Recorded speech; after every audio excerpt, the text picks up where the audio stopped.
At 0916 hours on the morning of August 6, 1945, Colonel Paul W. Tibbets, Jr., commanding officer of the 509th Composite Group, watched the altimeter of the B-29 Superfortress Enola Gay tick through 31,000 feet above the Japanese city of Hiroshima. In the aircraft's belly, a 9,700-pound weapon designated Little Boy, a gun-type uranium device containing 64 kilograms of highly enriched uranium-235, had been armed somewhere over the Pacific. Tibbets knew the mathematics precisely. If the weapon performed as designed, a single bomb dropped from a single airplane would, in 43 seconds of free fall, detonate at an altitude of 1,968 feet and release the equivalent of 15,000 tons of TNT over a city of 350,000 people. He had 1,900 hours in the B-29. He had flown combat over Europe and North Africa. He had been selected by General Hap Arnold himself in September 1944, given a blank check, an isolated airfield at Wendover, Utah, and a single instruction: train a unit to deliver a weapon unlike anything that had ever been built. Tibbets had done exactly that. And now, as the Japanese city materialized on the horizon as a dark smear against the inland sea, he understood something that no military commander before him had ever understood: that the instrument in his aircraft's bomb bay was not merely a weapon. It was the punctuation mark at the end of 4 years of the most total, most industrial, most relentless war of destruction ever waged by one civilization against another. But Hiroshima was not where the story began. Not in 1945, not even in December 1941. The story of how the United States, Great Britain, and their allies systematically dismantled the war machine of Imperial Japan, stripping it of fuel, of steel, of aircraft, of warships, of men, of hope, began years earlier in a calculation made in Tokyo that turned out to be, by the estimation of its own architects, almost certainly wrong. Admiral Isoroku Yamamoto, the man who conceived the attack on Pearl Harbor, said it plainly to Prime Minister Fumimaro Konoe in 1941. "In the first 6 to 12 months of a war with the United States and Great Britain, I will run wild and win victory upon victory. But then, if the war continues after that, I have no expectation of success." He was off by about 2 months on the first part. He was precisely, fatally correct about the second. To understand what it took to destroy Imperial Japan's war machine, yet you first have to understand what that machine actually was, and how large it had grown by the time the Pacific War began. In December 1941, Japan's Imperial Navy fielded 10 battleships, 6 fleet carriers, 18 heavy cruisers, 20 light cruisers, 112 destroyers, 65 submarines, and 2,274 combat aircraft. Her merchant marine, the logistical spine of a resource-hungry island empire, represented millions of tons of shipping capacity accumulated across 2 decades of aggressive commercial expansion. Japan had no oil, no rubber, no iron ore worth mentioning. Everything that fed her factories, fueled her warships, and kept her soldiers fighting had to travel by sea, from the Dutch East Indies, from Malaya, from the Philippines, from China. The ocean was not just her highway, it was her oxygen. Yet her army had been forged in the grinding campaigns of China, where it had won every major engagement since 1937. Her pilots were among the best in the world, veterans of combat who had honed their skills over years of continuous aerial warfare. Her Mitsubishi A6M0 fighter, which had entered service in 1940, was superior in range and maneuverability to virtually every aircraft it encountered in the opening year of the Pacific War. Her commanders believed, with some justification, that the distances of the Pacific Ocean would make sustained Allied offensive operations prohibitively expensive in ships, aircraft, and men. Japan's grand strategy was not to conquer the United States or Britain. It was to build a defensive perimeter so formidable, stretching from the Kurile Islands through Wake Island, the Marianas, the Carolines, and then down through New Guinea to Rabaul, that the Allies would exhaust themselves battering against it and ultimately sue for peace. It was a strategy that might have worked against a different enemy in a different era. What Japan's planners underestimated was not America's will to fight. It was America's industrial capacity to build. In 1940, U.S. manufacturing output already exceeded that of Japan by a factor of roughly 7-1. Once that machine was pointed at Japan and given unlimited federal funding, the arithmetic became brutal. Japan's planners knew this, in the abstract. They gambled that geography and audacity could overcome math. The gamble, in the end, cost them everything. The story of how it happened is not a story of a single battle or a single weapon or a single decision. It is a story of simultaneous pressure applied from every direction, from beneath the surface of the sea, from the sky, from island to island across 64 million square miles of ocean, each campaign interlocking with the others, each cutting a different artery until the machine could no longer function.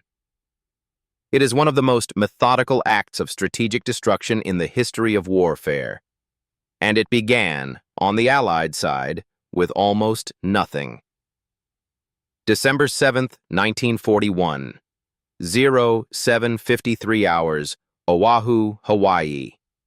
The first wave of 183 Japanese aircraft, Nakajima B-5N Kate torpedo bombers, Aichi D-3A Val dive bombers, and Mitsubishi A-6M0 fighters, swept over the Waianae Mountains and descended on the anchorage at Pearl Harbor with near-total tactical surprise.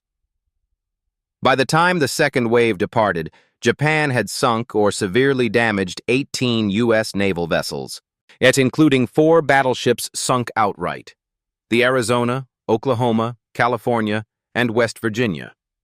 The Arizona exploded when her forward magazines detonated, killing 1,177 men in seconds. The Oklahoma capsized. More than 2,400 Americans were dead. In a single Sunday morning, the visible symbol of U.S. Pacific naval power lay shattered in the mud of Ford Island. In the days that followed, Japan's forces moved with breathtaking speed across the Pacific and Southeast Asia. Guam fell on December 10th. Wake Island, defended by a small garrison of Marines who inflicted brutal casualties before being overrun, fell on December 23rd. The Philippines were invaded the same week Pearl Harbor burned and would fall in stages through April 1942. British Hong Kong surrendered on Christmas Day. As Malaya and Singapore, the so-called Gibraltar of the East, a fortress considered impregnable by the British, fell to Lieutenant General Tomoyuki Yamashita's 25th Army in February 1942, one of the most stunning military upsets of the 20th century. Burma followed. The Dutch East Indies fell in March. By spring of 1942, Japan's empire stretched in an unbroken arc from Manchuria to the frontier of British India, encompassing the oil fields of Borneo and Sumatra that were the empire's lifeblood. The Allied position appeared catastrophic. The U.S. Pacific Fleet's battleship force was at the bottom of Pearl Harbor. The Royal Navy had lost HMS Prince of Wales and HMS Repulse to Japanese air power off Malaya on December 10th, the first time capital ships had ever been sunk in open water purely by aircraft, and a demonstration that rewrote the rules of naval warfare in a single afternoon. The British position in Asia was collapsing. There was no coherent Allied defensive line in the Pacific. There was no unified command structure. There was, in practical terms, almost nothing standing between Japan's advancing perimeter and the coast of Australia. Almost nothing. What the Japanese had failed to catch at Pearl Harbor were the U.S. Pacific Fleet's aircraft carriers. On December 7th, 1941, the Enterprise was returning from Wake Island. The Lexington was delivering aircraft to Midway. The Saratoga was on the west coast. 3 carriers. They were all that the United States Navy had in the Pacific, and they were intact. Vice Admiral Chuichi Nagumo, the commander of the Pearl Harbor Strike Force, had recommended a third wave to destroy the fuel storage tanks and repair facilities at Pearl Harbor. He was overruled. It was the first of many Japanese decisions that would, in hindsight, look like suicide. If you want to see how the United States, Britain, and their allies turned what looked like total catastrophe into one of the most complete military victories in modern history, stripping Imperial Japan's war machine down to bare metal until a nation that had never once surrendered in its entire recorded history laid down its arms unconditionally. Here's what I ask. Hit subscribe. It's your way of saying this story reached you. Drop a like if it moved you, and tell us in the comments what you know about the Pacific War. It helps us bring more stories like this to life. Now, back to December 1941, and the question that haunted every Allied commander who surveyed the wreckage at Pearl Harbor: what do we have left, and what can we do with it? The answer, in the immediate term, was that the United States and Britain had very little. The Japanese perimeter was expanding. The Allies were losing ground on every front, and in Washington the decision had already been made. Germany first. The Atlantic Theater, the survival of Britain, the campaigns in North Africa and ultimately Europe would absorb the majority of Allied resources through 1942 and into 1943. The Pacific would have to hold with what it had. What it had, as it turned out, was enough. 3 carriers. A small but capable submarine force with grave torpedo problems that would take most of 1942 to fix. A code-breaking operation at Pearl Harbor, our designated station HYPO, and led by Commander Joseph J. Rochefort, that was in the process of cracking the Japanese naval code JN-25, a cryptographic breakthrough that would, at the right moment, allow the United States Navy to walk into an ambush with the enemy sitting in the trap instead. And an industrial machine back home that was, in the last months of 1941, just beginning to turn its full weight toward war production. None of these advantages were visible in December 1941. All of them would prove decisive before 1942 was out. The first hint of what was coming arrived not in a naval battle, but in the cockpit of a B-25 Mitchell medium bomber. On April 18, 1942, Lieutenant Colonel James H. Doolittle led 16 B-25s off the deck of the carrier USS Hornet in the largest and most audacious carrier launch operation ever attempted. B-25s were land-based bombers, not carrier aircraft, and the deck of the Hornet was barely long enough for them to get airborne. They flew 650 miles to the Japanese home islands and dropped bombs on Tokyo, Yokohama, Kobe, and Nagoya. The material damage was minimal. The strategic effect was enormous.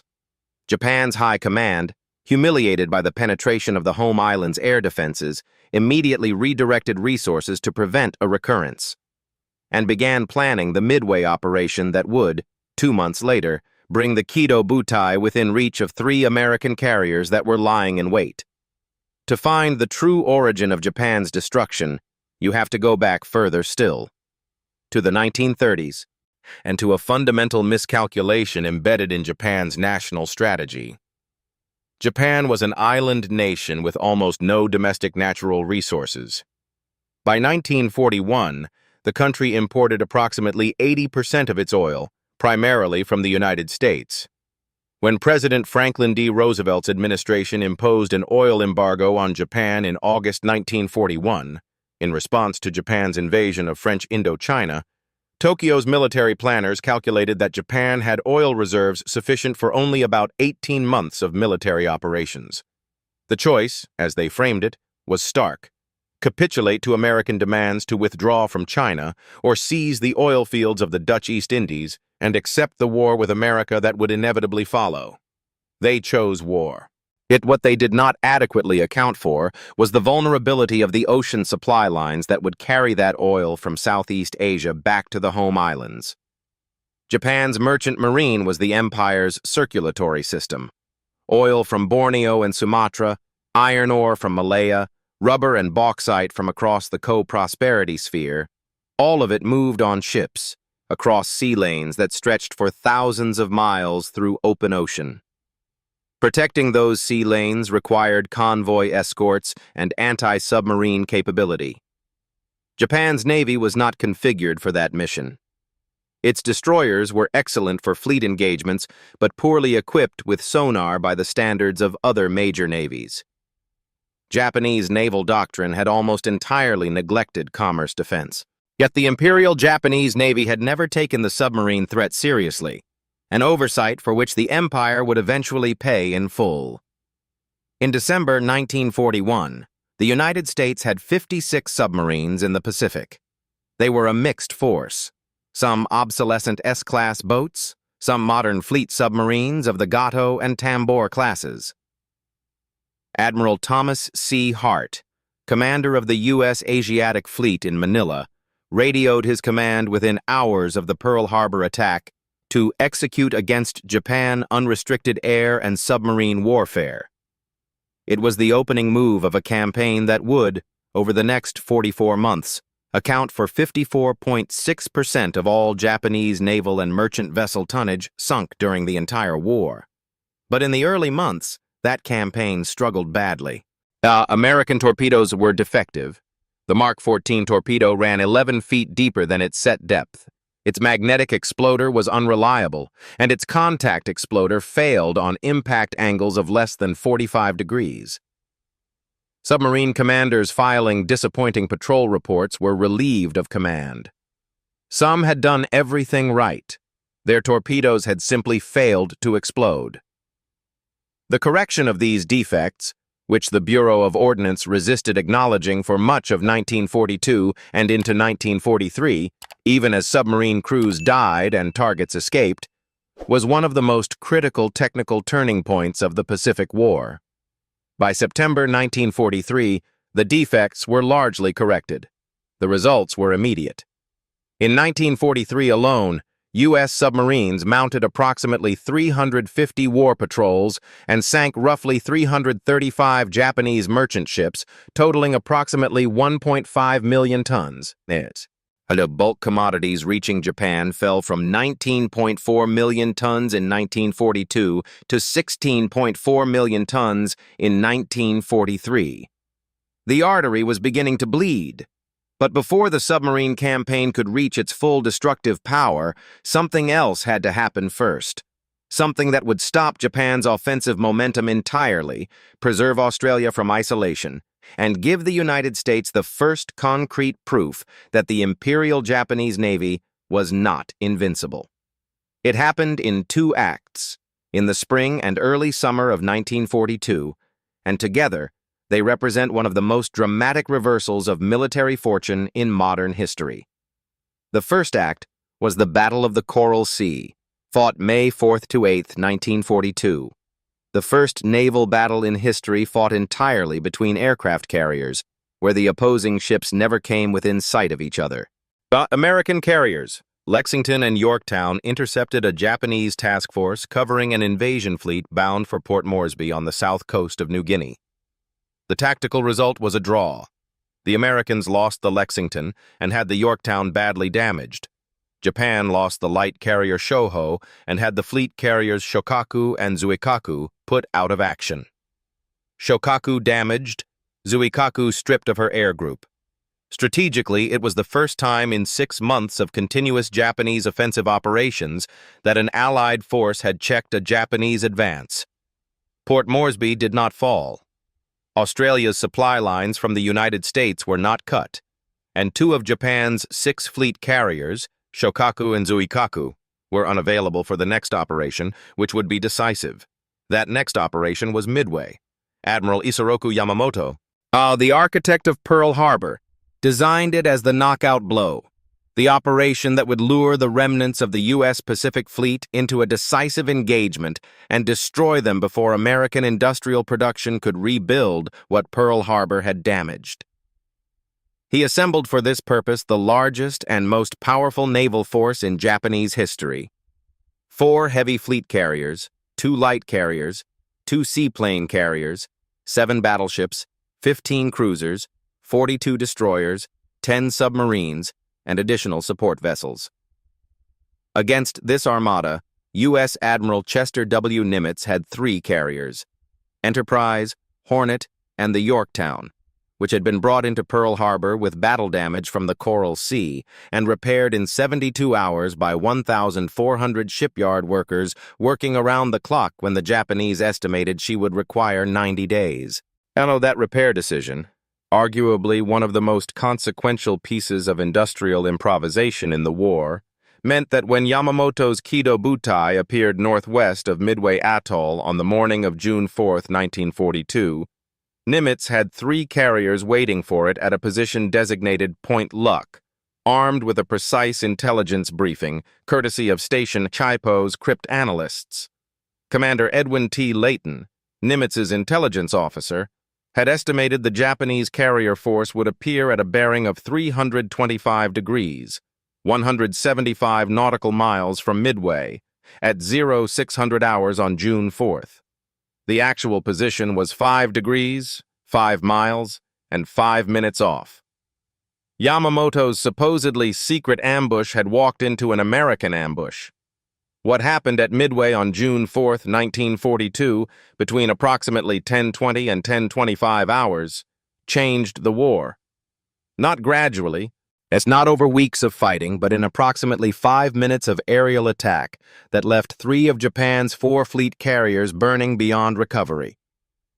The story of those 5 minutes is also the story of what came before them, of torpedo bombers that had died by the dozens in futile attacks that nonetheless pulled the Japanese combat air patrol down to wave-top altitude, leaving the skies above the Kido Butai undefended when the SBD Dauntless dive bombers arrived from high altitude. Torpedo Squadron 8, flying from the carrier Hornet, had found the Japanese fleet first. Its TBD Devastator torpedo bombers, aircraft that were already obsolete in 1942, slow, unarmored, and carrying the same defective Mark 13 torpedo that plagued the submarine force, flew in at wave-top height against the full defensive firepower of the Kido Butai. All 15 aircraft were shot down. Of 30 crew members, 1 man survived, Ensign George H. Gay, who watched the battle from the water, clinging to a seat cushion. Torpedo Squadron 6 from Enterprise lost 10 of 14 aircraft. Torpedo Squadron 3 from Yorktown lost 10 of 12. The torpedo bombers accomplished nothing measurable in terms of material damage, but they had dragged the Zero Combat Air Patrol down to low altitude, and they had fixed the attention of every Japanese commander on the immediate threat at sea level. When Lieutenant Commander Clarence W. McCluskey's dive bombers from Enterprise and Lieutenant Commander Maxwell F. Leslie's from Yorktown arrived above the Kido Butai at around 10:20 hours, the Japanese carriers were in the worst possible state. Sha, Akagi, and Kaga had aircraft on their flight decks in the process of being rearmed, a second strike package switching from land attack bombs to anti-ship torpedoes in response to the American carrier threat. Soryu was in a similar condition. The flight decks were covered with fueled aircraft, ordnance, and aviation gasoline lines. At 10:20, McCluskey pushed over into his dive. 3 minutes later, Akagi, Kaga, and Soryu were all on fire. The 4th carrier, Hiryu, survived the initial attack and launched counterstrikes that put the Yorktown out of action. Hiryu was caught by Enterprise's dive bombers at 1700 hours that afternoon. By nightfall, all 4 Japanese fleet carriers were burning. 3 would sink that day. Akagi and Hiryu were scuttled the following morning. The final tally: Japan lost 4 fleet carriers, a cruiser, 292 aircraft, and approximately 3,057 men, including a catastrophically irreplaceable cadre of experienced naval aviators. The United States lost the Yorktown, a destroyer, 145 aircraft, and 307 men. Japan's naval aviation, which had opened the war as the finest carrier air force on Earth, would never fully recover. The Battle of Midway had not ended the Pacific War, but it had ended the Japanese offensive. Without its carriers, and without its best pilots, Japan would not launch another major offensive operation in the Pacific. Midway halted the Japanese advance. It did not reverse it. For the next 3 years, The Allies would have to physically retake every island, every airfield, every harbor that Japan had seized in its initial burst of expansion. And they would have to do it across an ocean nearly 3 times the size of the Atlantic. Yet the scale of that task was staggering. The solution was a strategy that became known as island hopping, or, in its more precise formulation, leapfrogging. And it was one of the most operationally innovative approaches to large-scale warfare in the 20th century. The concept was simple in principle: bypass Japan's heavily fortified island strongpoints rather than assault them frontally. Capture only those islands that provided airfields, harbors, and logistics bases for the next jump forward. Leave the bypassed garrisons, sometimes numbering in the tens of thousands, to wither on the vine, cut off from resupply, irrelevant to the strategic outcome. General Douglas MacArthur, commanding Allied forces in the Southwest Pacific, described his version as leapfrogging. And Admiral Chester Nimitz commanded the parallel Central Pacific campaign, which involved more direct assaults on heavily defended atolls. Together, the two campaigns converged on Japan from 2 directions simultaneously, compressing Japanese defensive lines, exhausting Japanese reserves, and steadily advancing the range of land-based air cover toward the home islands. The campaign began in earnest on August 7, 1942, when the 1st Marine Division landed on Guadalcanal in the Solomon Islands, the first major Allied offensive amphibious landing of the Pacific War. The immediate objective was Henderson Field, an airstrip the Japanese were constructing that, once operational, would have allowed Japanese aircraft to threaten Allied supply routes to Australia. The Guadalcanal campaign that followed was brutal, attritional, and contested on land, as sea and air simultaneously. 7 major naval battles were fought in the waters around Guadalcanal between August 1942 and February 1943.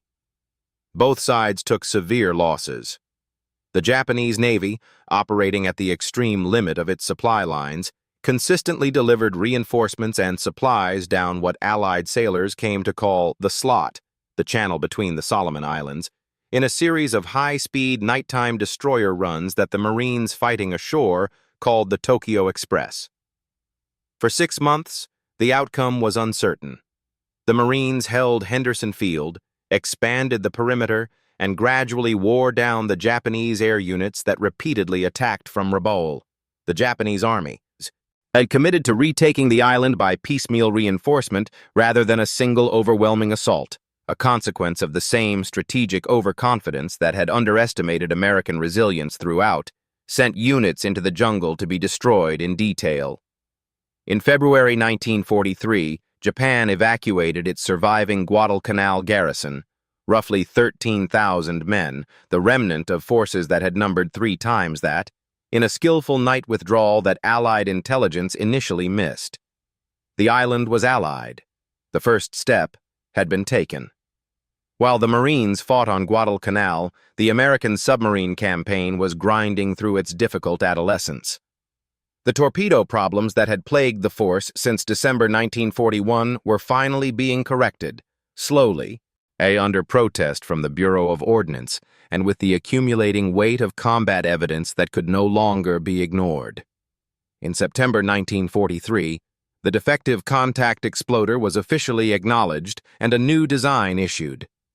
The correction arrived just as the U.S. submarine force was receiving its most powerful new platforms. The Gato-class and Balao-class fleet submarines, vessels of 307 feet in length, displacing 1,526 tons, surfaced, capable of 20 knots on the surface and 8.75 knots submerged, armed with 10 21-inch torpedo tubes and carrying up to 24 torpedoes. These were the finest long-range submarines built by any nation in the Second World War. The effect on Japan's merchant marine was catastrophic and accelerating. By 1944, U.S. submarines were operating with intelligence support from broken Japanese convoy codes. The same cryptographic apparatus that had served the carrier war at Midway was now feeding exact routing information to submarines waiting in the shipping lanes. In 1944 alone, U.S. submarines sank approximately 600 Japanese merchant vessels. The cumulative tonnage being lost exceeded Japan's ability to replace it. Shipyards that were supposed to be building replacement merchant vessels were also being demanded to build warships. New construction could not keep pace with losses. By the end of 1944, Japan's merchant marine had been reduced to less than half its pre-war capacity. But the submarine campaign did something more than simply sink ships. It strangled Japan's strategic economy at its roots. Oil deliveries to the home islands, in which had been approximately 1.75 million barrels per month in 1943, fell to approximately 360,000 barrels per month by the second half of 1944. Japan's steel production, dependent on imported ore, began to contract. Her aircraft production, already strained by the attrition of carrier pilots and airframes in the battles of 1942 and 1943, faced growing shortages of aluminum and aviation fuel. The Japanese Navy, which required 48,000 tons of oil just to sail its remaining major surface units to the Philippines for the Battle of Leyte Gulf in October 1944, arrived at that decisive engagement with so little fuel that there was serious question whether the fleet could make it home afterward. The Yamato, the largest battleship in the history of naval warfare, displacing 72,809 tons full load, they armed with 9 18.1-inch guns capable of hurling 3,220-pound shells 26 miles, was, by 1945, essentially immobilized at anchor because Japan had no oil to put in her tanks. This was the invisible war, the war beneath the surface of the Pacific, waged by approximately 16,000 men in the U.S. submarine force, which constituted roughly 2% of the Navy's total personnel and accounted for 54.6% of all Japanese shipping tonnage sunk. When the Allied occupation forces arrived in Japan in September 1945, they found a maritime nation reduced by Gato-class submarines with corrected Mark 18 torpedoes and brilliant skippers to a coastal fishing fleet. The Royal Navy and Britain's contribution to Japan's destruction is a chapter of the Pacific War that rarely receives the attention it deserves. In part because the British effort in Asia was divided across multiple theaters, in part because the sheer scale of the American commitment tends to overshadow it, and in part because the final, decisive campaigns occurred largely in waters where the Royal Navy was still finding its footing. But the British role was real, and it was growing rapidly by 1944 and 1945. Britain's war against Japan began on the same day as America's, December 7th and 8th, 1941, with the loss of HMS Prince of Wales and HMS Repulse off the coast of Malaya. Both ships were sunk by Japanese land-based torpedo bombers in a few hours of daylight engagement, without fighter cover and in open water. Admiral Sir Tom Phillips, who commanded the task force, went down with Prince of Wales. The loss of those two capital ships without air cover, in the same week that the U.S. The battleship fleet was sunk at Pearl Harbor, demonstrated with finality that the era of the battleship as the primary instrument of naval power was over. The aircraft carrier had replaced it. Every major navy on Earth took note.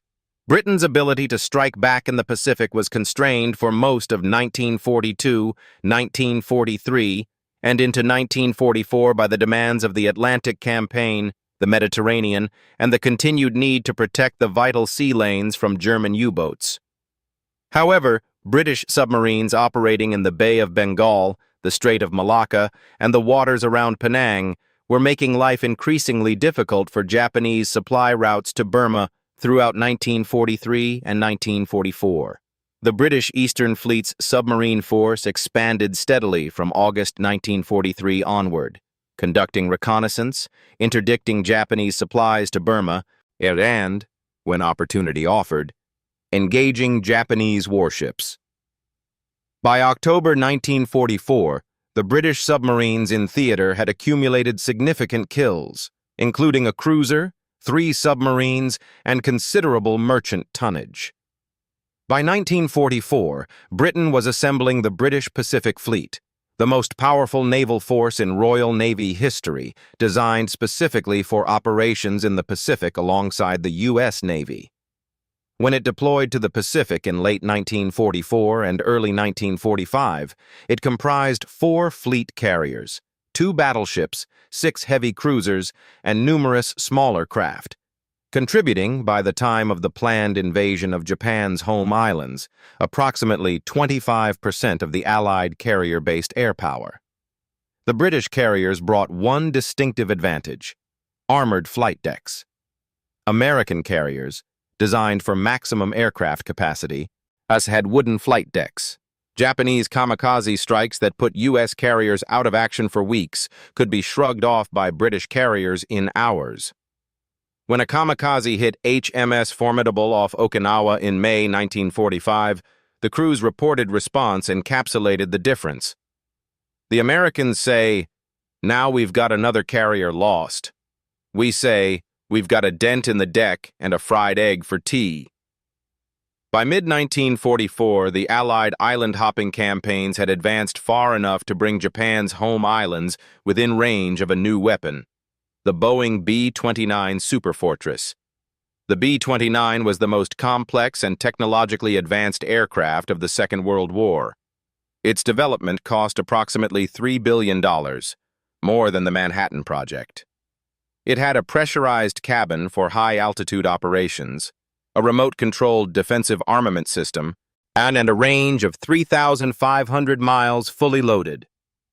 The aircraft required the manufacturing capabilities of the entire American industrial base. It was built simultaneously at Boeing facilities in Seattle, Renton, and Wichita, at Glenn L. Martin's plant in Omaha, and at Bell Aircraft in Marietta, Georgia.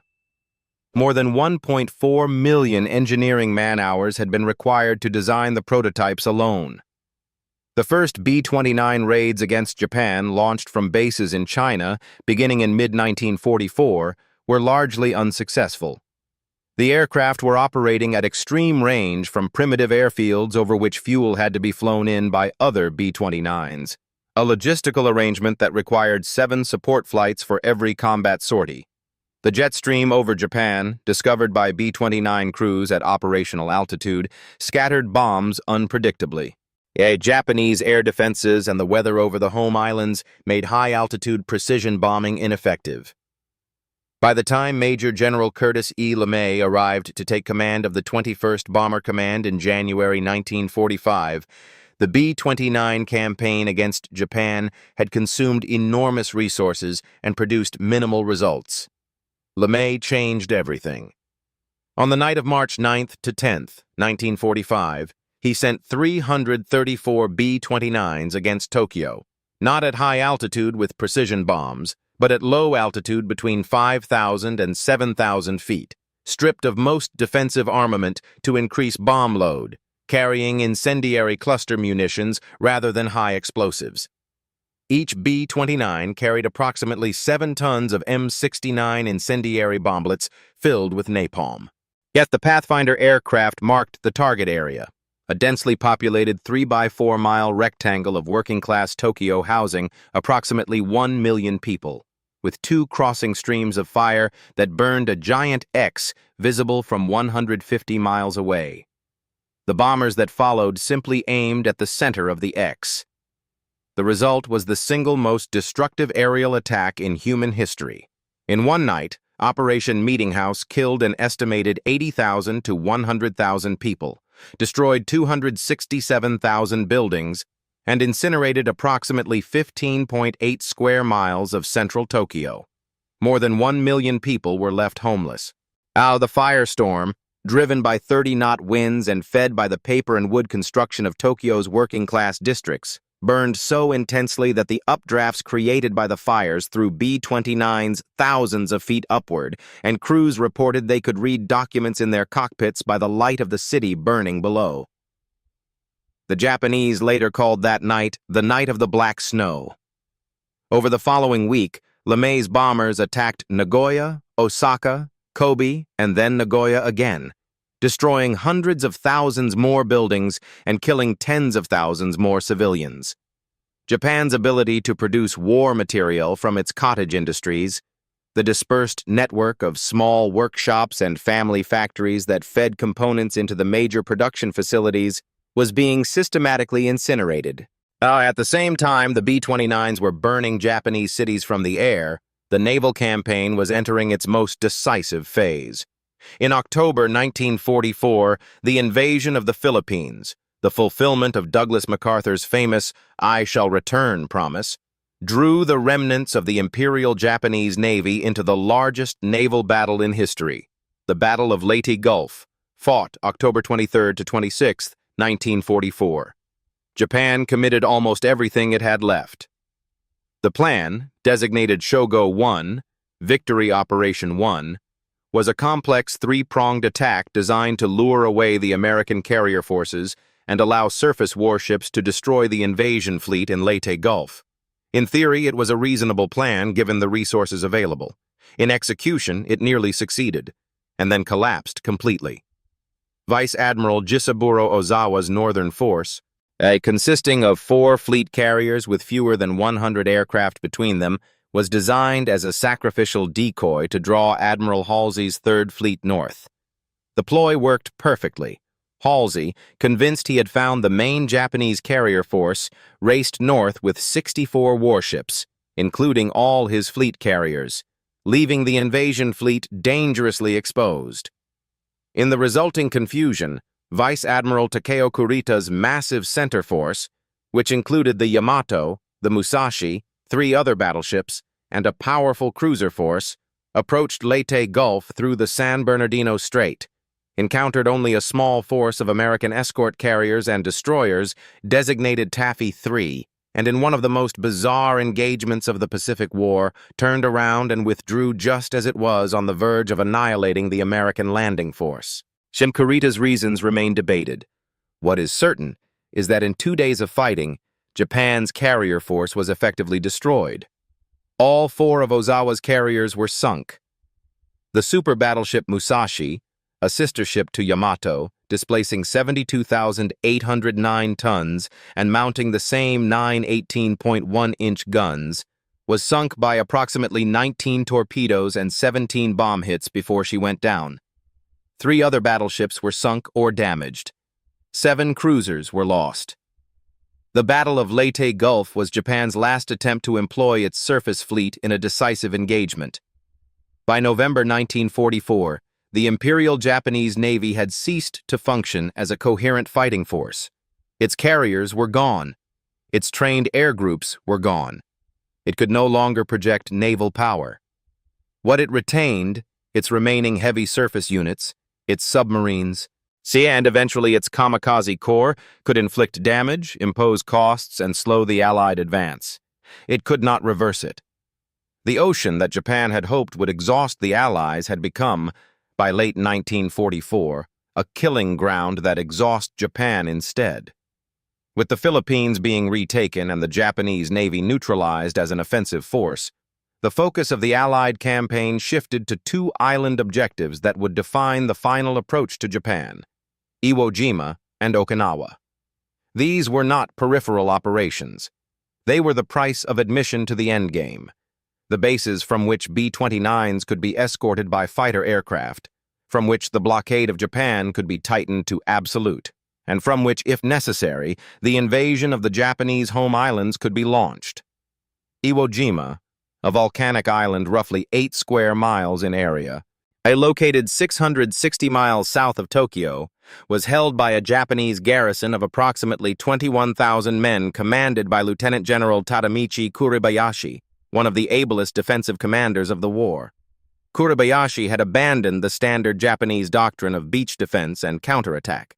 Instead, he had constructed an interconnected network of underground bunkers, tunnels, artillery positions, and machine gun nests throughout the island's interior, 11 miles of tunnels in total, designed to maximize Allied casualties and hold the island as long as possible.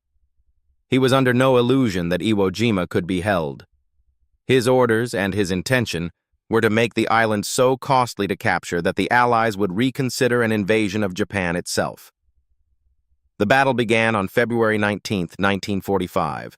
When the 4th and 5th Marine Divisions landed on the black volcanic sand beaches of Iwo Jima under intense fire. The 3rd Marine Division followed in reserve. What followed was 36 days of the most savage close-quarters fighting in the Pacific War. The Marines advanced yard by yard through a landscape that offered no cover, against an enemy that was invisible and underground, firing from concealed positions that had to be located and reduced one at a time with flamethrowers, demolition charges, and direct assault. The famous photograph by Joe Rosenthal of Marines raising the American flag on Mount Suribachi, taken on February 23rd, 4 days into the battle, recorded a moment that was more symbolically resonant than militarily decisive. Suribachi was the high ground. Taking it did not end the battle. The battle continued for another 31 days.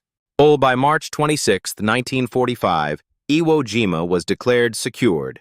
The cost: 6,821 Marines killed and more than 17,000 wounded, the highest casualty rate of any Marine Corps operation in the Pacific War.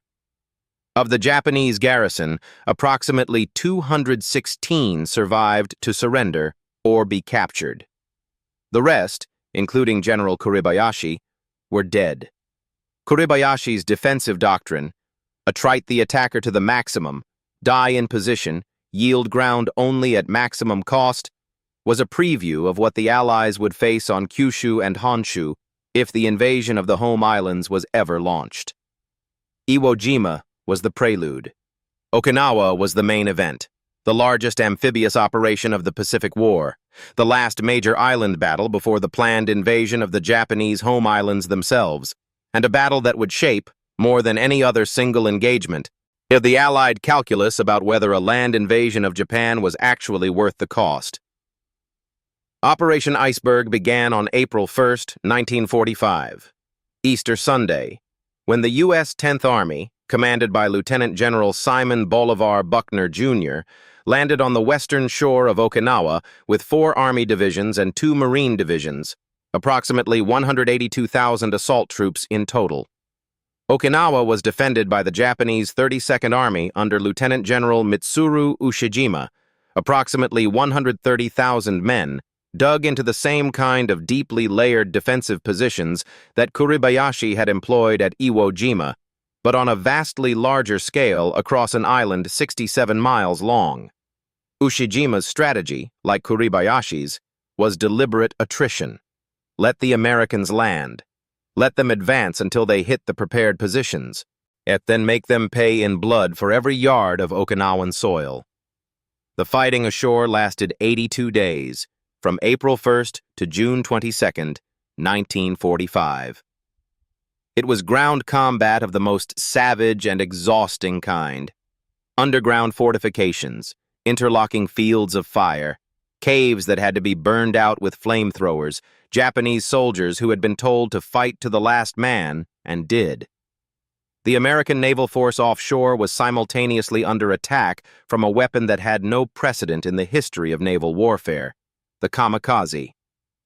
Japan had reserved approximately 5,000 conventional kamikaze aircraft and 5,500 additional suicide vehicles, rocket-propelled Oka bombs carried under bombers, Shinryu suicide boats, Kairyu midget submarines, for the defense of Okinawa and the home islands.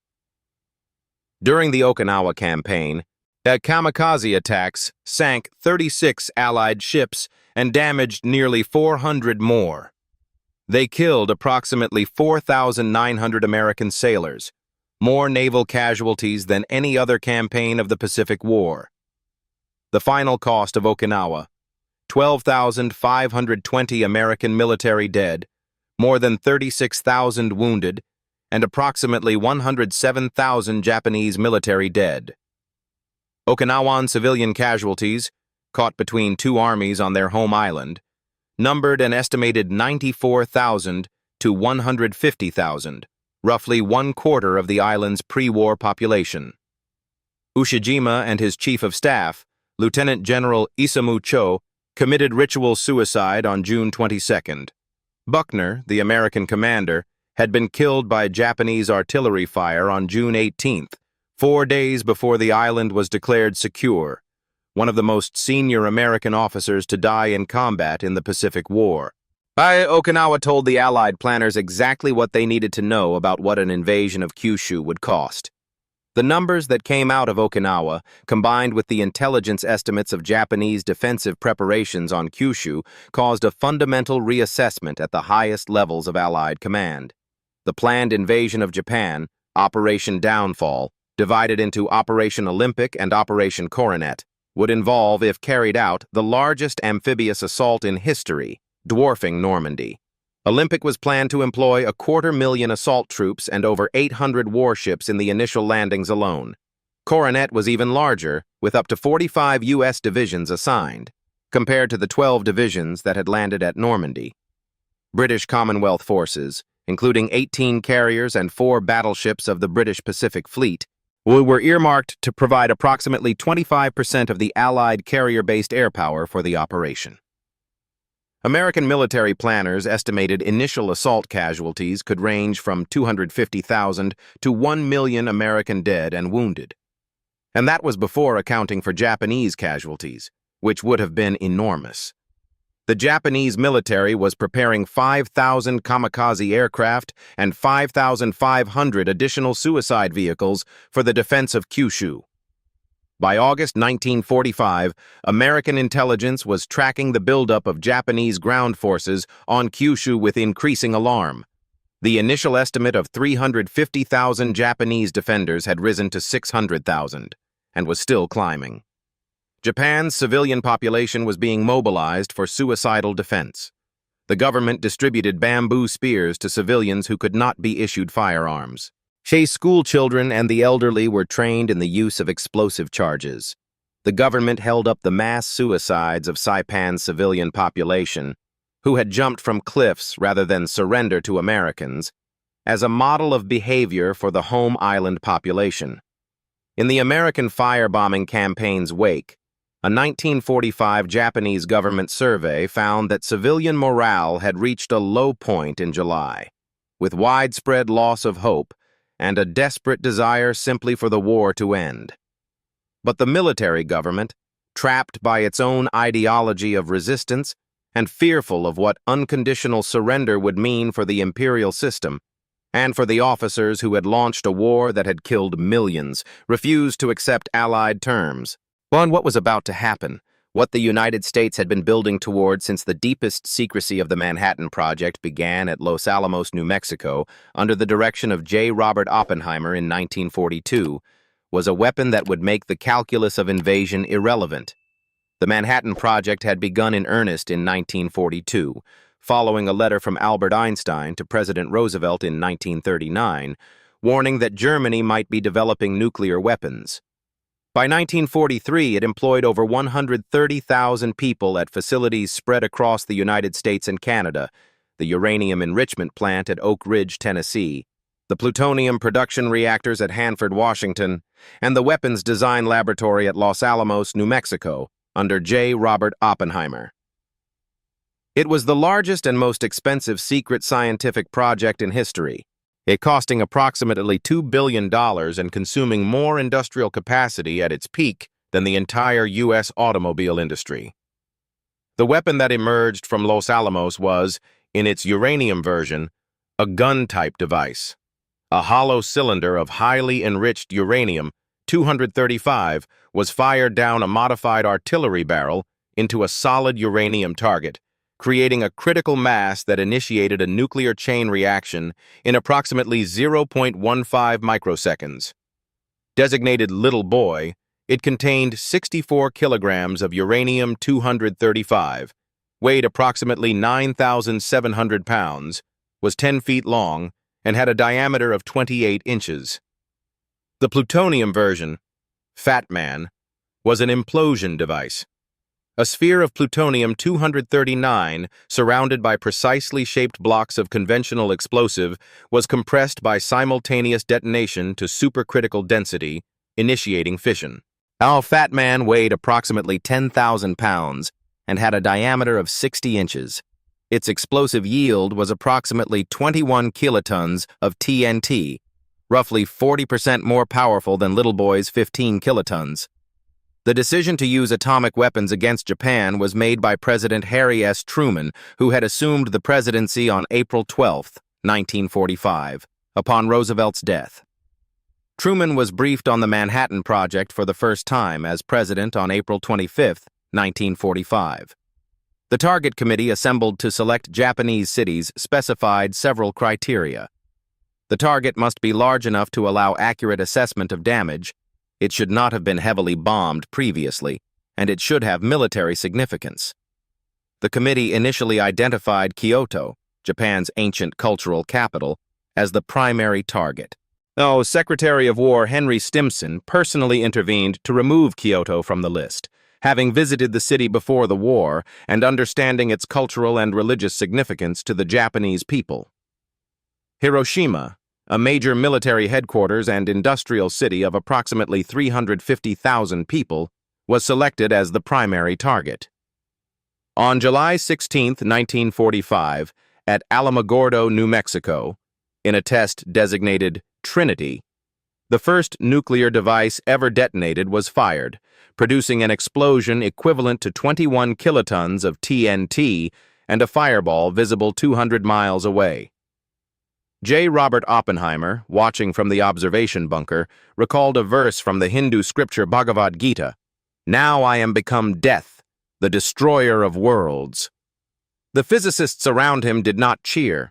3 weeks later, the weapon they had built was dropped on a city.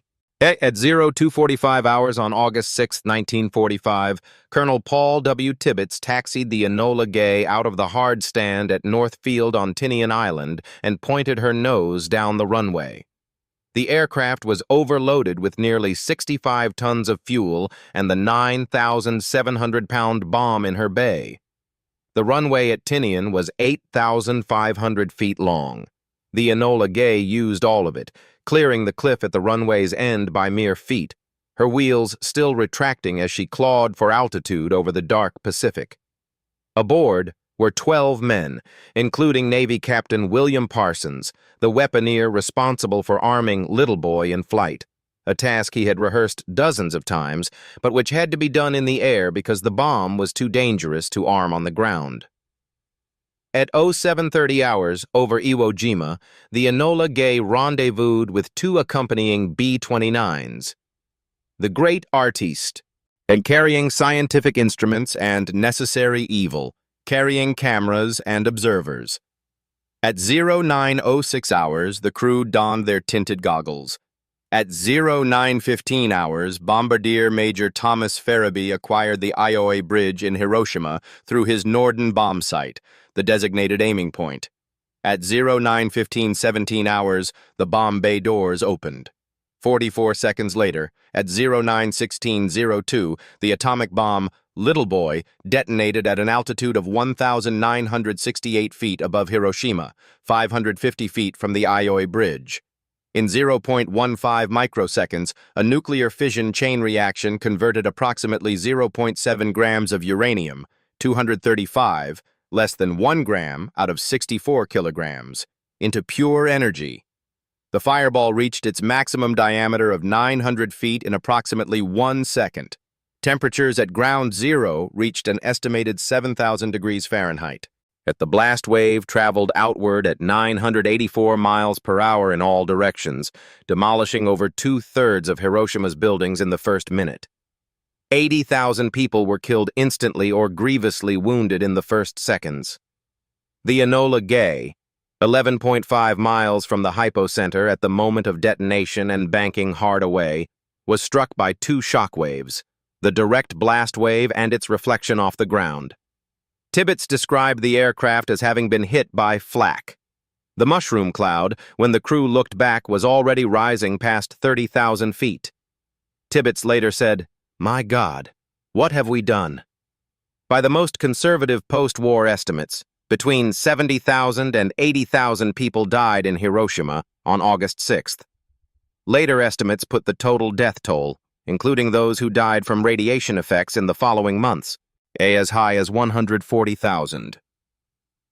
3 days later, on August 9, 1945, Major Charles W. Sweeney flew the B-29 Boxcar from Tinian carrying Fat Man, the plutonium implosion bomb with a yield of 21 kilotons, to Nagasaki. The primary target, Kokura, was obscured by cloud and smoke. Sweeney diverted to Nagasaki.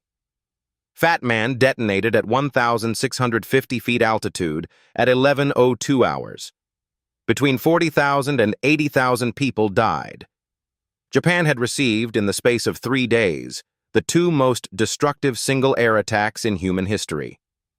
Japan did not immediately surrender after Hiroshima. The Japanese War Cabinet was meeting on the morning of August 9th to consider the terms of the Hiroshima bomb when news arrived that a second bomb had been dropped on Nagasaki.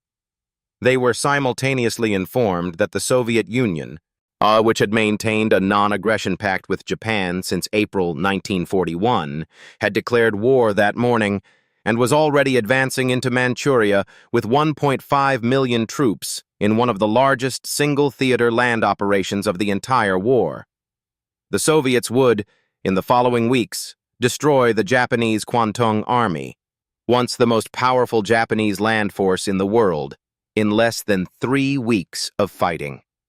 The convergence of these events, 2 atomic bombs, Soviet entry into the Pacific War, the ongoing firebombing campaign that had already burned more than 60 Japanese cities, the total destruction of Japan's merchant marine and naval aviation, was catastrophic for the Japanese government's ability to maintain the fiction that the war could be continued on acceptable terms.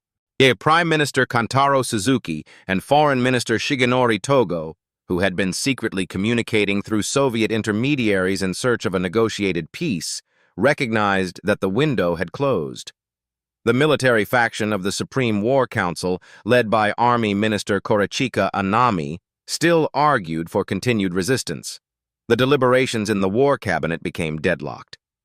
It required the personal intervention of Emperor Hirohito himself, twice on August 9th and August 14th, to break the deadlock. The Emperor, addressing the Supreme War Council in an extraordinary departure from his customary role, stated that the situation had become so difficult and the prospects of future resistance so hopeless that he was prepared to make the painful decision to end the war, even at the cost of his own position. This was not, as subsequent mythology would sometimes frame it, purely a humanitarian response to atomic bombing. It was also a cold political calculation that Japan's military position was so thoroughly and irreversibly destroyed by submarines, by carrier aircraft, by strategic bombing, by the American island-hopping campaign, by the Soviet advance, that continued resistance was merely mass suicide without military purpose. On August 15, 1945, Emperor Hirohito broadcast to the Japanese people in a recorded radio address, the first time most Japanese had ever heard the emperor's voice, announcing the cessation of hostilities. Yet he did not use the word surrender. He stated that Japan had decided to endure the unendurable and suffer the insufferable. The formal instrument of surrender was signed on the deck of the USS Missouri in Tokyo Bay on September 2, 1945, in a ceremony that lasted 23 minutes. General Douglas MacArthur presided. Representatives of 9 Allied nations signed. The Second World War was over. The destruction of Imperial Japan's war machine, when surveyed in its entirety, from the mathematical certainty of Japan's strategic miscalculation in 1941 to the signature on the deck of the Missouri in 1945, was not a single event, not a single battle, not the result of a single weapon or a single decision. It was the simultaneous, sustained application of industrial power, cryptographic intelligence, naval attrition, strategic bombing, and amphibious assault across a theater of war larger than any in history, executed with a competence and coordination that grew more seamless with every passing month. The arithmetic of destruction was staggering in its totality. U.S. submarines alone accounted for 54.6% of all Japanese naval and merchant shipping tonnage sunk. 1,113 merchant vessels of 4,779,902 tons and 201 naval vessels. Japan's merchant marine, which had entered the war with approximately 6 million tons of shipping capacity, had been reduced by August 1945 to less than a quarter of that. The strategic bombing campaign, conventional and atomic, had destroyed or rendered uninhabitable more than 50 Japanese cities, killed an estimated 300,000 to 500,000 Japanese civilians in bombing raids, and reduced the productive capacity of Japan's war industries by more than 60%. Japan's surface fleet, which had entered the war with the most powerful naval force in the Pacific, had been reduced to anchor-bound hulks that could not move for lack of fuel. The human cost on all sides was immense beyond easy comprehension. Approximately 2.1 million Japanese military personnel were killed in the Pacific War. Japanese civilian deaths, from bombing, from starvation as the blockade tightened, from the chaos of war in occupied territories, added hundreds of thousands more. American military deaths in the Pacific theater totaled approximately 111,000. British and Commonwealth losses in the various theaters of the Pacific and Asian War added tens of thousands more. The peoples of China, Korea, the Philippines, Malaya, Burma, and the Dutch East Indies had suffered under Japanese occupation for years, their combined casualties numbered in the millions. This was what it cost to destroy a war machine that had been built over decades and deployed with such initial effectiveness that for the first 6 months it seemed, to those watching from the outside, genuinely unstoppable. What the architects of that machine, the officers of the Imperial Japanese Army and Navy who had planned and executed the campaigns of 1941 and 1942, had not adequately understood was the relationship between industrial capacity and strategic outcome in a conflict of this duration and scale. Yamamoto had understood it. He had said so clearly before the war began. No one in Tokyo's war cabinet had wanted to listen. Yet the result was a national catastrophe of historic dimensions, and the end of an empire that had existed, in one form or another, for more than 2,000 years. Colonel Paul W. Tibbets, Jr. lived until 2007. He was 92 years old when he died, and he never expressed regret for flying the mission over Hiroshima. In his later years, asked repeatedly whether he felt guilt, he answered in terms that were direct and consistent. He believed the bomb had ended a war that would have cost many times more lives, American, Japanese, and all the peoples in between, had it been decided by invasion. Military historians have debated that calculus ever since, and will continue to. The debate is legitimate. The complexity is real. The destruction of Imperial Japan's war machine was not accomplished cleanly, not accomplished without enormous cost to everyone involved, and not accomplished without decisions that still carry profound moral weight. What is not debatable is the strategic outcome. In September 1945, the world's foremost naval aviation power had no carriers. Its merchant marine was gone. Its cities were ash. Its oil supply was exhausted. Its soldiers across the Pacific were isolated, starved, and cut off, not by a single decisive battle, but by the cumulative effect of 4 years of the most comprehensive campaign of naval, aerial, and industrial destruction in human history. The British Pacific Fleet's carriers had provided critical air power coverage in the final campaigns. The codebreakers of Station HIPO and their successors had given American commanders a window into Japanese plans that proved decisive at Midway and continued to provide strategic advantage throughout the war. The submarine crews who had endured defective torpedoes, lost shipmates to depth charges, and patrolled the deepest waters of the Pacific for months at a time had strangled the Empire's economic life more effectively than any surface force could have. The lesson that the destruction of Imperial Japan's war machine offered to the strategic thinking of every major power that followed was unambiguous. In a conflict of industrial scale and duration, the war of logistics, of fuel, of shipping, of supply, is ultimately more decisive than the war of tactics and maneuver.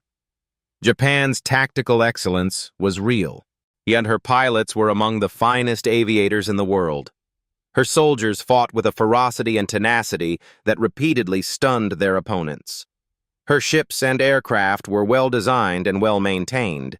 None of it was enough because the industrial capacity to replace losses, the ability to sustain the campaign across years rather than months, and the strategic discipline to apply pressure simultaneously from every direction belonged to the other side. The Enola Gay is in the Smithsonian's National Air and Space Museum Annex at Dulles, fully restored and on permanent display. The USS Missouri, where the surrender was signed, is a museum ship moored at Pearl Harbor, a few hundred yards from where the Arizona still lies on the harbor floor, her oil still seeping to the surface after more than 80 years. The distance between those two ships is roughly the distance between December 7th, 1941 and September 2nd, 1945. Between catastrophe and victory. Between the moment a war machine was unleashed and the moment it was taken apart. If this story moved you, please like and subscribe. Your support helps us bring more forgotten stories to light. Tell us in the comments, where are you watching from?